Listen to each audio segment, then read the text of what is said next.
People say you are who you surround yourself with, but I don't always agree with that. We definitely all are influenced by the people around us, but I don't think it's a reflection on who we are. We all had or have a friend that is the complete opposite of us.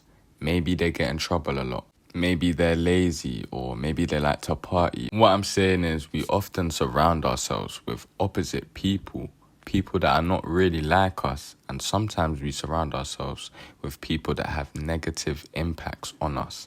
And that's not because that's who we are truly deep down. That's not a reflection on who we are, but it's because we do not have the ability to be picky with who we allow in our presence. I had a friend in high school, and my dad always used to say, "Why are you friends with this guy?" And he wouldn't ask that because he was a bad influence on me or I started acting different. But he could tell it was someone that was in backside all the time and always used to get in trouble. He wasn't an angel, but he was one of the easiest people to get along with. You see, the relationships we have, the people we allow in our presence have to hold some sort of value. I allowed certain people throughout my life to be in my life by my choice. Something I hate to hear is when somebody has someone in their life that they can't stand. They're always complaining about them, they always have a problem with them, yet they're still allowing them to be in their life. And sure, maybe they do hold some sort of value for them, or maybe they even feel sorry for them in a way, so they keep them in their lives.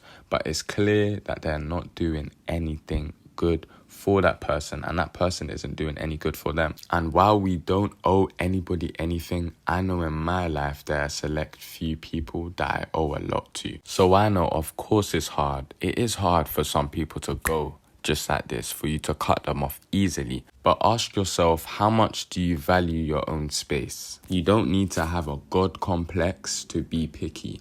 You don't need to be above anybody else to be picky. May I say, it is normal to be picky. There are family members in my life to this day that I no longer speak to because I respect my surroundings. And what happens when you don't respect your surroundings is you allow people to walk all over you. People get too comfortable around you. They start doing things you dislike. They start disrespecting you. And because you're not being picky enough, and because you're allowing them to stay where they are, they'll continue to do it. If I don't like somebody, I'm not going to be around them. If I don't want to do something, I'm not going to do it. If I don't want something, I won't try to obtain it. You need to start being selective with everything and everyone. You need to start putting your foot down, or else you're going to continue to allow people to deal with you how they want to deal with you. Instead of saying yes all the time, say no. I think it's stupid that people feel unnecessarily bad for putting off a plan or for telling somebody no. It's like, have you not seen other people do the same thing to you? Being real doesn't mean you're being rude. Once you start putting your foot down more, you see how easy it is to not be peer pressured. You see how easy it is to do things that you want to actually do. I mean, whose life is it? Theirs or yours? You are literally the protagonist of this tale. You don't live in second person, all right? You're living in first person. This is your life. It is not their life. You need to make sure that you control every single aspect of your life that you possibly can. So I need you to start actually setting some boundaries.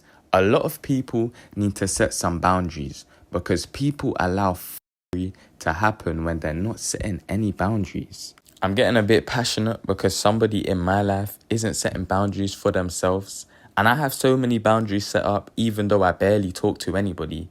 It's annoying me. The importance of setting boundaries with people is to let them know where they stand with you, what they can do and what they can't do. You are always going to be complaining or in the back of your mind going, if you're not telling these people what they are doing and you're not having a conversation with them where you sit them down and you say, I don't like this can't happen again. Because you're not doing this currently, it is your fault. Because that person, they are acting normal, they are acting regular, and they can't see the problems they are causing, and they can't see the effect it's having on you if you are keeping everything inside of your own head. It's like me having a rule in my house. No one can walk around with their shoes on.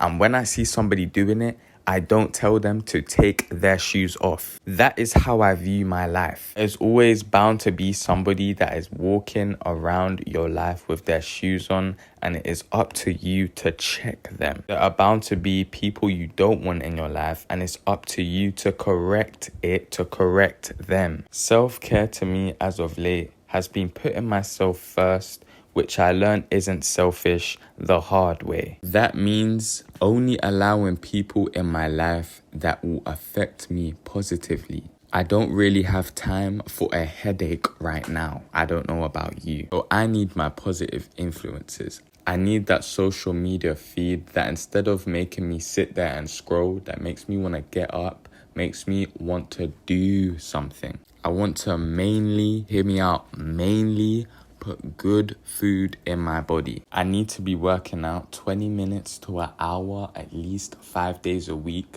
so my mind doesn't crumble and turn to ash.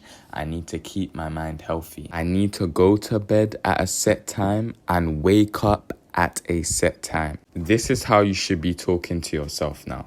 You should be telling yourself what you need to do. You should be selective with what you need to be doing. I've been through being routineless. I've been through people walking all over me and me allowing it to happen. But everything starts with you and whether you want your life to align with your goals and your values. Stop putting up with unnecessary shit and start giving yourself the respect you need and deserve. Start saying to yourself that you're not going to allow low vibrational people in your life. Start setting boundaries that people cannot cross. Start that new routine. Make those rules that you want to live by. It is okay to be picky. It is a good thing to be picky. And if I could go back in time and tell myself one thing, I would say be selective with everything and everyone. My God.